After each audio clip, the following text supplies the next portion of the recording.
नमस्कार विद्यार्थी मित्रांनो, आज आपण बघणार आहोत घटक 3 अपूर्णांक उपघटक 14 व्यवहारी अपूर्णांक स्वाध्याय 14.2.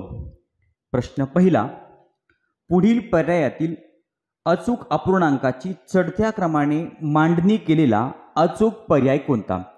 अचूक हा शब्द महत्त्वाचा आहे. चूक म्हणजे चूक, अचूक म्हणजे बरोबर. आपल्याला बरोबर पर्याय ओळखायचा आहे. कोणत्या जोडीमध्ये अपूर्णांकांची मांडणी चढत्या क्रमाने केलेली आहे? आता 1, 2, 3 आणि 4 पर्यायांचा जर विचार केला तर हे सगळे आहेत समच्छेद अपूर्णांक. ज्या अपूर्णांकाचा छेद सारखा असतो त्यांना आपण समच्छेद अपूर्णांक म्हणतो. मग समच्छेद अपूर्णांकामध्ये आपल्याला अपूर्णांकाची चढत्या क्रमाने मांडणी करायची आहे. मग समच्छेद अपूर्णांकामध्ये ज्या अपूर्णांकाचा अंश लहान तो लहान अपूर्णांक असतो आणि ज्या अपूर्णांकाचा अंश मोठा तो मोठा अपूर्णांक असतो. चढता क्रम म्हटलं की लहान संख्येकडनं मोठ्या संख्येकडे जायचं. मग कोणत्या जोडीमध्ये अंश हा लहानकडून मोठ्याकडं लिहिलेला आहे? आता पर्याय क्रमांक आपण 1 चा विचार केला तर अंश जर बघितला आपण 5, 4, 1 म्हणजे मित्रांनो 5, 4, 1 जर म्हटलं तर हा उतरता क्रम येतो. त्यानंतर पुन्हा 11 आले म्हणजे हा या ठिकाणी चढता क्रम होऊ शकत नाही. म्हणजे पर्याय क्रमांक 1 चुकीचा. बघा, पर्याय क्रमांक 2 मध्ये आपण जर अंश बघितला 1, 5, 6, 11 आणि 17 म्हणजे अंश हा चढत्या क्रमाने वाढत गेलेला आहे आणि छेद सारखा आहे. मग समच्छेद अपूर्णांकामध्ये ज्या अपूर्णांकाचा अंश लहान तो लहान आणि ज्या अपूर्णांकाचा अंश मोठा तो मोठा म्हणजे लहान अंशाकडनं मोठ्या अंशाकडं हे अपूर्णांक लिहिलेले आहेत. म्हणजे पर्याय क्रमांक 2 मध्ये अपूर्णांक हे चढत्या क्रमाने मांडणी केलेले आहे. म्हणजे पहिल्या प्रश्नाचं उत्तर आहे पर्याय क्रमांक 2. उदाहरण नंबर 2, हे अपूर्णांक उतरत्या क्रमात कसे लिहाल? हे अपूर्णांक आहेत, हे आपल्याला उतरत्या क्रमाने लावायचे आहेत. मित्रांनो, हे आहेत समान अंश असलेले अपूर्णांक. मग समान अंश असलेल्या अपूर्णांकामध्ये ज्या अपूर्णांकाचा छेद लहान असतो तो मोठा असतो आणि ज्याचा छेद मोठा असतो तो लहान अपूर्णांक असतो. मग आता आपल्याला या अपूर्णांकांचा उतरता क्रम लावायचा आहे. म्हणजे मोठ्या अपूर्णांकाकडून लहान अपूर्णांकाकडे जायचं आहे. मग या सगळ्या अपूर्णांकामध्ये सगळ्यात मोठा अपूर्णांक कोणता आहे? कारण की आपल्याला उतरता क्रम लावायचा आहे. मग सगळ्यात मोठा अपूर्णांक म्हणजे ज्याचा छेद लहान तो मोठा. मग छेद लहान कोणता आहे तर 17 हा छेद सगळ्यात लहान आहे म्हणजे हा सगळ्यात मोठा अपूर्णांक आहे. म्हणजे 119/17 हा सगळ्यात मोठा. मग 17 नंतर त्याच्यापेक्षा आता आपल्याला मोठा घ्यावा लागेल. 119, 17 नंतर त्याच्यापेक्षा मोठा आहे 19. 119 छेद पुन्हा छेद आपल्याला त्याच्यापेक्षा मोठा आणि नंतर सगळ्यात मोठा 119/25. म्हणजे छेद बघा 17, 19, 21 आणि 25 छेद हा चढत्या क्रमाने लावलेला आहे. म्हणजे समान अंश असलेल्या अपूर्णांकामध्ये हा झाला उतरता क्रम. मग असा क्रम कुठे आहे तर 119/17, 119/19, 119/21 आणि 119/25. तर दुसऱ्या प्रश्नाचं उत्तर आहे पर्याय क्रमांक 2. प्रश्न नंबर 3, 17/8 चौकट 23/6 चौकोनाच्या जागी कोणते चिन्ह येईल? या चौकोनाच्या जागेवर कोणतं चिन्ह येणार आहे? आपल्याला अपूर्णांकाची करायची आहे तुलना. कोणता अपूर्णांक मोठा आणि कोणता अपूर्णांक लहान? मग आपण तिरकस गुणाकार करूया. 6 × 17 यांचा गुणाकार करूया. मग 17 सख 102 आणि त्यानंतर आहे 8 × 23. मग आता 23 गुणिले जर आपण 8 केलं, 8 1 8, 8 2 16, 8 3 24, हातचे आले 2. 8 2 16, 17, 18 उत्तर आलं 184. मग आता 184 ही मोठी संख्या आहे, 102 ही लहान संख्या आहे. म्हणजे पहिला अपूर्णांक झाला लहान, दुसरा अपूर्णांक झाला मोठा. म्हणजे चिन्ह या ठिकाणी चौकटीच्या जागेवर आपण घेणार. म्हणजे तिसऱ्या प्रश्नाचं उत्तर आहे पर्याय क्रमांक 2. प्रश्न नंबर 4, 15/27, 13/27, 14/27, 17/27 हे अपूर्णांक उतरत्या क्रमाने लिहिल्यास डावीकडून तिसरा अपूर्णांक कोणता असेल? मित्रांनो, हे अपूर्णांक आपल्याला उतरत्या क्रमाने लिहायचे आहेत आणि हे अपूर्णांक आहेत समच्छेद अपूर्णांक. मग आता समच्छेद अपूर्णांक म्हणजे ज्या अपूर्णांकाचा छेद सारखा असतो त्याला समच्छेद अपूर्णांक म्हणतो. समच्छेद अपूर्णांकामध्ये ज्या अपूर्णांकाचा अंश लहान तो लहान, ज्या अपूर्णांकाचा अंश मोठा तो मोठा. आपल्याला उतरता क्रम लावायचा आहे म्हणजे मोठ्या अपूर्णांकाकडून लहान अपूर्णांकाकडे अपूर्णांक लिहायचे आहेत.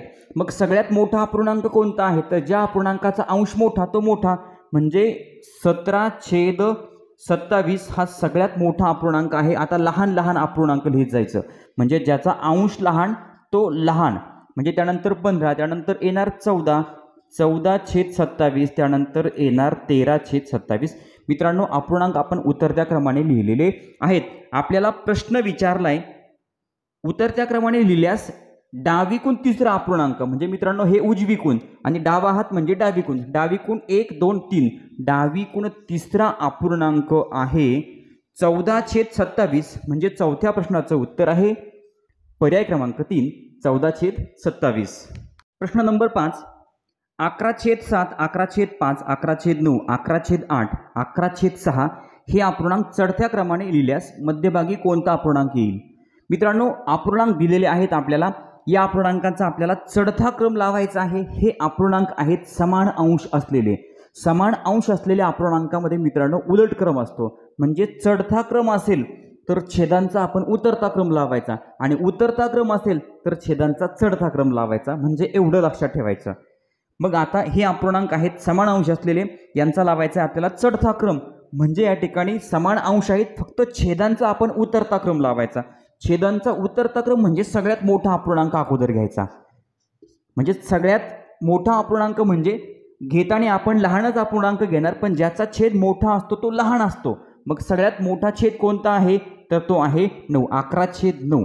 त्यानंतर 11/8, 11/7, 11/6 आणि 11/5. मित्रांनो समान अंश असलेल्या अपूर्णांकामध्ये ज्या अपूर्णांकाचा छेद मोठा तो लहान, म्हणजे लहान त्यानंतर मोठा मोठा मोठा मोठा, याप्रमाणे आपण मित्रांनो समान अंश असलेल्या अपूर्णांकाचा चढता क्रम लावलेला आहे. आपल्याला प्रश्न विचारलाय मध्यभागी कोणता अपूर्णांक येईल तर मध्यभागी आहे 11/7 हा अपूर्णांक, म्हणजे 5व्या प्रश्नाचं उत्तर आहे पर्याय क्रमांक 1. प्रश्न नंबर 6, 7/9, 5/9, 2/9, 8/9 या संख्या चढत्या क्रमाने लिहिल्यास पहिल्या व तिसऱ्या संख्यांची बेरीज किती.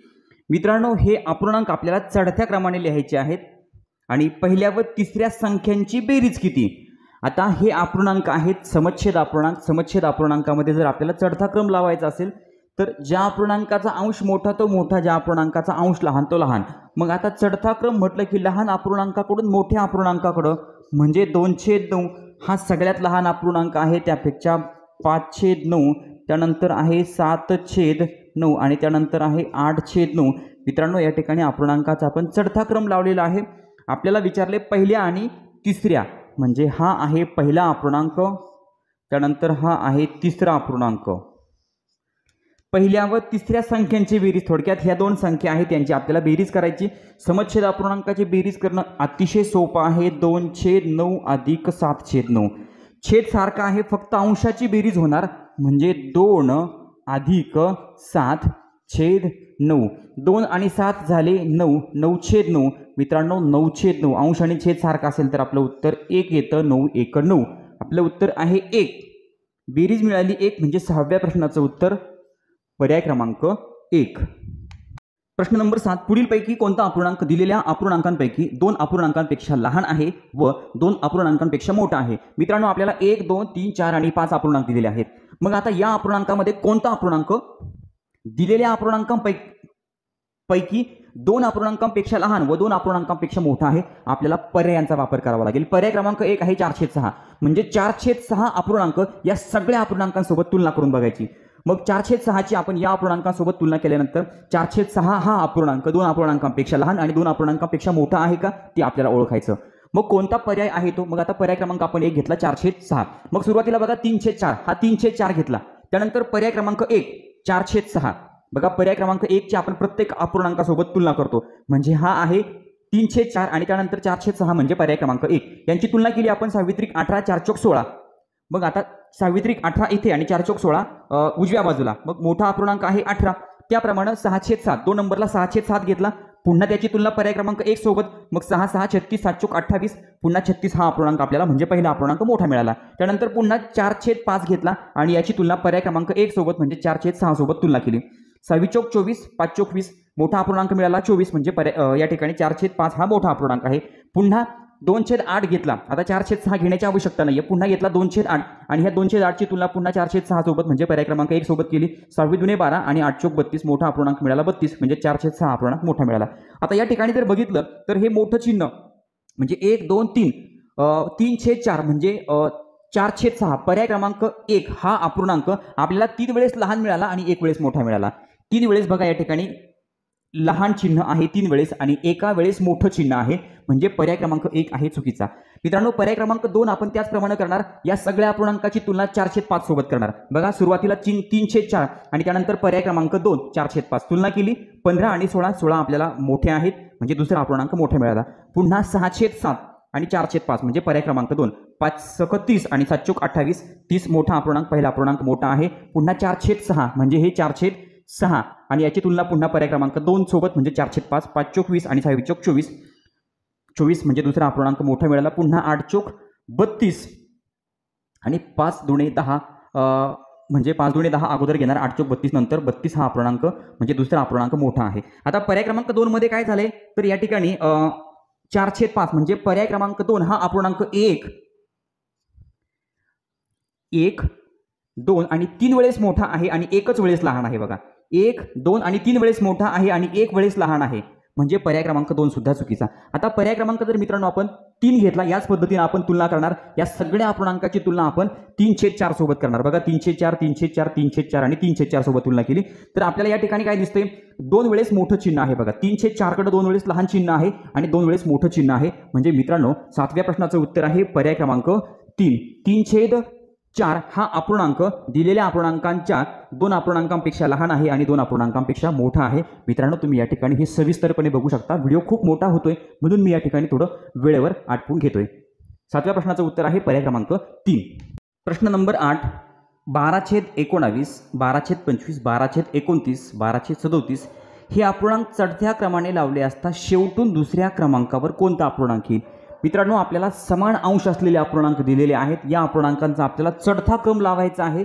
समान अंश असलेल्या अपूर्णांकामध्ये ज्या अपूर्णांकाचा छेद लहान असतो तो मोठा असतो आणि ज्या अपूर्णांकाचा छेद मोठा असतो तो लहान अपूर्णांक असतो। आपल्याला लावायचा आहे चढता क्रम म्हणजे सगळ्यात लहान अपूर्णांक अगोदर घ्यावा लागेल।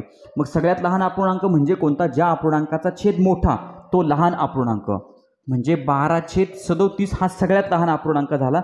मग आता त्यापेक्षा मोठा जर म्हटलं तर 12/29 त्यानंतर 12/25 आणि 12/19। मित्रांनो आपण छेदांचा उतरता क्रम लावला म्हणजे समान अंश असलेल्या अपूर्णांकामध्ये हा झाला चढता क्रम। आपल्याला प्रश्न विचारलाय शेवटून दुसऱ्या क्रमांकावर म्हणजे शेवटून दुसरा क्रमांक म्हणजे 12/25 म्हणजे 8व्या प्रश्नाचं उत्तर आहे पर्याय क्रमांक 2। प्रश्न नंबर 9 1/3 3/4 चौकट/7 8/9 हे अपूर्णांक चढत्या क्रमाने लिहिले असता हा क्रम योग्य ठरण्यासाठी चौकटीत कोणता अंक लिहावा लागेल? मित्रांनो चौकटीत कोणता अंक लिहायचा आहे? आपल्याला या अपूर्णांकांचा लावायचा आहे चढता क्रम। आता चढता क्रम लावायचा आहे म्हटल्यानंतर आपल्याला सुरुवातीला तुलना करावी लागणार आहे। म्हणजे सुरुवातीला तुलना कशी होणार? 1 गुणिले 4 या ठिकाणी यांचा गुणाकार करणार आपण। 1 गुणिले 4 जर केलं तर उत्तर येणार 4 आणि 3 नंतर 3 गुणिले 3 यांचा गुणाकार 3 त्रिक 9। मित्रांनो आपल्याला चढता क्रम लावायचा आहे म्हणजे प्रत्येक अपूर्णांक आपल्याला मोठा असायला पाहिजे। म्हणजे पहिल्या जोडीमध्ये 3/4 हा अपूर्णांक मोठा मिळाला बरोबर, म्हणजे 1/3 लहान 3/4 मोठा 4 आणि 9 वर्ण आपण ठरवलं। आता पुन्हा 3/4 आणि चौकट/7 यांची तुलना होणार। मग आता 7 त्रिक 21 मित्रांनो बघा ही तुलना करतोय आता आपण। 7 त्रिक 21 म्हणजे एक गट या ठिकाणी झाला। बघा 7 त्रिक 21 आणि 4 गुणिले चौकट, मग आता 4 दुणे 8 जर घेतलं मित्रांनो हा पुढचा अपूर्णांक आपल्याला मोठा मिळाला पाहिजे। 7 त्रिक 21 इथे, मग आता 4 गुणिले 2 जर केलं तर 4 दुणे 8 उत्तर चुकणार। 4 गुणिले 1 केलं तर 4 1 4च येणार। मग आता 4 गुणिले 6 केलं तर 4 सख 24 मित्रांनो उत्तर बरोबर येतं। म्हणजे या ठिकाणी आपण 6 घेणार म्हणजे 4 सख 24 म्हणजे बरोबर आपल्याला पुढचा अपूर्णांक मोठा मिळाला। 21 पेक्षा 24 मोठे आहेत म्हणजे 6/7 हा अपूर्णांक मोठा आहे। पुन्हा आता या ठिकाणी ह्या तिसऱ्या जोडीची तुलना करायची, म्हणजे 9 गुणिले 6 करणार आपण 6 9 54 आणि 7 गुणिले 8 8 7 56. मित्रांनो बरोबर 56 मोठे आहेत, 54 लहान आहेत, म्हणजे पहिली जोडी लहान आहे, दुसरी जोडी मोठी आहे. 8/9 हा अपूर्णांक मोठा मिळाला. बघा हा अपूर्णांक मोठा, त्याच्यापेक्षा मोठा 6/7 आणि सगळ्यात मोठा 8/9. म्हणजे आपण चौकटीच्या जागेवर अंक घेतला 6. 9व्या प्रश्नाचं उत्तर आहे पर्याय क्रमांक 3 6. प्रश्न नंबर 10. जर 17/24 हा अपूर्णांक लहान आहे, या ठिकाणी फुली आहे आणि छेदस्थानी आहे 7, तर स्टारच्या जागी किंवा फुलीच्या जागी पुढीलपैकी कोणता अंक येईल? मित्रांनो अपूर्णांकाची तुलना करायची आहे. पहिला अपूर्णांक लहान आहे, दुसरा अपूर्णांक मोठा आहे. मग आता 17/24 आणि स्टार/7, तर स्टारच्या जागेवर कोणता अंक येणार? आपण या ठिकाणी अंकांचा तिरकस गुणाकार या अपूर्णांकाची आपण तुलना करणार. 7 गुणिले 17 17 7 119. त्यानंतर हे लहान आहेत. मग आता 24 गुणिले स्टारच्या जागेवर असणारा अंक यांचा गुणाकार करायचा आहे, म्हणजे गुणाकार 119 पेक्षा मोठा यायला पाहिजे. मग 24 गुणिले 1 जर केलं तर 24च येणार. मग आता 24 गुणिले जर आपण 7 केलं, 7 चोक 28 हातचे आले 2, 7 दुने 14 15 16 168. मित्रांनो 168 जर घेतले तर ही संख्या मोठी येते, म्हणजे स्टारच्या जागेवर आपल्याला मित्रांनो 7 हा अंक घ्यावा लागेल. 7 हा अंक जर घेतला तर बरोबर दुसरा अपूर्णांक मोठा येतो आणि पहिला अपूर्णांक लहान येतो. म्हणजे 10व्या प्रश्नाचं उत्तर आहे पर्याय क्रमांक 2 7. प्रश्न नंबर 11. 7/11 7/20 7/13 7/12 हे अपूर्णांक चढत्या क्रमाने लावले असता मधले दोन अपूर्णांक अनुक्रमे कोणते असतील? बघा समान अंश असलेले अपूर्णांक आहे, या अपूर्णांकांचा आपल्याला चढता क्रम लावायचा आहे. समान अंश असलेल्या अपूर्णांकामध्ये ज्या अपूर्णांकाचा छेद लहान असतो तो मोठा अपूर्णांक असतो आणि ज्या अपूर्णांकाचा छेद मोठा असतो तो लहान अपूर्णांक असतो. आपल्याला चढता क्रम लावायचा आहे. चढता क्रम म्हटलं की लहान अपूर्णांकाकडनं मोठ्या अपूर्णांकाकडे आपण अपूर्णांक लिहित जाणार. मग सगळ्यात लहान अपूर्णांक कोणता? तर ज्या अपूर्णांकाचा छेद मोठा आहे तो लहान अपूर्णांक आहे, म्हणजे 7/22 हा सगळ्यात लहान अपूर्णांक. त्यानंतर 7/20 7/13 आणि 7/11. मित्रांनो या अपूर्णांकांचा आपण चढता क्रम लावला. छेद मोठा म्हणजे लहान, मग लहान अपूर्णांकाकडनं मोठ्या अपूर्णांकाकडे अपूर्णांक आपण लिहिलेत, म्हणजे हा झाला अपूर्णांकांचा चढता क्रम. आपल्याला प्रश्न विचारलाय मधले दोन अपूर्णांक कोणते? तर मधले दोन अपूर्णांक या ठिकाणी आहेत 7/20 आणि 7/13. म्हणजे 11व्या प्रश्नाचं उत्तर आहे पर्याय क्रमांक 3 7/20 7/13. प्रश्न नंबर 12. 25ची 1/5 पट अधिक 100ची 1/2 पट बरोबर चौकटची 1/5 पट. चौकटीत योग्य संख्या लिहा. मित्रांनो या चौकटीतली संख्या आपल्याला ओळखायची आहे. ही आहे समानता. बघा या बरोबर चिन्हाच्या उजवीकडे असणारा अपूर्णांक आणि डावीकडे असणारा अपूर्णांक दोघांचीही किंमत सारखीच आहे. मग आता आपल्याला सुरुवातीला डावीकडची क्रिया आपण करूया, म्हणजे आपल्याला चौकटीच्या जागेवर कोणता अंक येणार ते आपल्याला समजायला मदत होईल. तर मग सुरुवातीला 25ची 1/5 पट म्हणजे 25 गुणिले 1/5. त्यानंतर 100ची 1/2 पट म्हणजे काय 100 गुणिले 1/2. आता 25 गुणिले 1 होणार 25/5 अधिक 100 गुणिले 1 100/2. मग आता 25/5 म्हणजे काय, यांचा जर आपण भागाकार केला तर 5/5 25 आणि 100/2 जर केलं तर उत्तर येणार 50. मग आता 5 आणि 50 यांची आपल्याला बेरीज करायची, बेरीज होणार 55. म्हणजे मित्रांनो बरोबर चिन्हाच्या डावीकडे क्रिया केल्यानंतर अपूर्णांक सोडवल्यानंतर बेरीज मिळाली आपल्याला 55. मग आता आपल्याला कोणत्या संख्येची 1/5 पट? ही 55 आहे. बघा कोणती संख्या आहे ज्याची 1/5 पट ही 55 आहे? तर मित्रांनो सोपं आहे. 55 गुणिले जर आपण 5 केलं तर आपल्याला उत्तर मिळेल 5×5 25 हातचे आले 2 5×5 25 26 27 275. बघा 275 या संख्येची 1/5 पट आहे 55. म्हणजे आपण करून बघू शकतो 275 गुणिले 1/5 275 गुणिले जर आपण 1 केलं तर 275च येणार, भागिले 5 केलं तर मित्रांनो 5×5 25 खाली उरले 2 झाले पुन्हा 25 5×5 25. मित्रांनो आपल्याला उत्तर मिळालं 55. म्हणजे बरोबर चिन्हाच्या उजवीकडची क्रिया केल्यानंतर सुद्धा उत्तर 55 मिळालं, पण त्यासाठी आपण चौकटीच्या जागेवर 275 ही संख्या घेतली. म्हणजे 12व्या प्रश्नाचं उत्तर आहे पर्याय क्रमांक 1 275. नंबर 13, एका बागेत एकूण 60 झाडे आहेत, त्यापैकी 103 झाडे आंब्याची, 102 झाडे नारळाची व उरलेली झाडे फणसाची आहेत. तर बागेत फणसाची किती झाडे आहेत? मित्रांनो, एकूण झाडे आहेत 60, त्या 60 पैकी 103 झाडे आहे आंब्याची, 102 झाडे आहेत नारळाची आणि फणसाची झाडे किती आहेत ते आपल्याला ओळखायचे. मग आता 60च्या 103 म्हणजे काय? तर 60 गुणिले 1 छेद 3. 60 गुणिले 1 होणार 60 आणि छेद 3 जर केलं तर 3 1 3, 3 2 6, 3 0 0 म्हणजे 20 झाडे आहेत आंब्याची. त्यानंतर 60च्या 1/2 झाडे नारळाची म्हणजे काय? 60च्या 1/2 म्हणजे काय? 60 गुणिले 1 भागिले 2. 60 गुणिले 1 होणार 60 आणि भागिले जर आपण 2 केलं तर या ठिकाणी भागाकार किती होणार? बे 1 बे, बे 2 4, बे 3 6 आणि बे 0 0 म्हणजे 30 झाडे आहेत नारळाची. म्हणजे मित्रांनो झाले किती? 20 अधिक 30 झाले 50. म्हणजे 50 झाडे आहेत आंबा आणि नारळ. एकूण झाडे आहेत 60, त्यापैकी 50 झाडे आहेत आंबा आणि नारळाची. म्हणजे उरलेली 10 झाडे कशाची आहेत? फणसाची आहेत. 13व्या प्रश्नाचं उत्तर आहे पर्याय क्रमांक 1 10. प्रश्न नंबर 14, 10/11, 1/11, 13/11 व 7/11 या अपूर्णांकांमधील क्रमसंबंध या चिन्हाचा उपयोग करून कसा दाखवाल? मित्रांनो, या व्यवसायातला हा शेवटचा प्रश्न आहे आणि या शेवटच्या प्रश्नाचं उत्तर तुम्ही मला कमेंट बॉक्समध्ये सांगा. अतिशय सोपा प्रश्न आहे. या ठिकाणी स्वाध्याय नंबर 14.2 संपलेला आहे. पुढचा व्यवसाय आपण पुढच्या व्हिडिओच्या माध्यमातून बघणार आहोत. विद्यार्थी मित्रांनो, चॅनलवर नवीन असाल तर चॅनल सबस्क्राईब करा, व्हिडिओ आवडला तर लाईक करा, कमेंट करून कळवा आणि आपल्या मित्रांना व्हिडिओ शेअर करायला विसरू नका. धन्यवाद.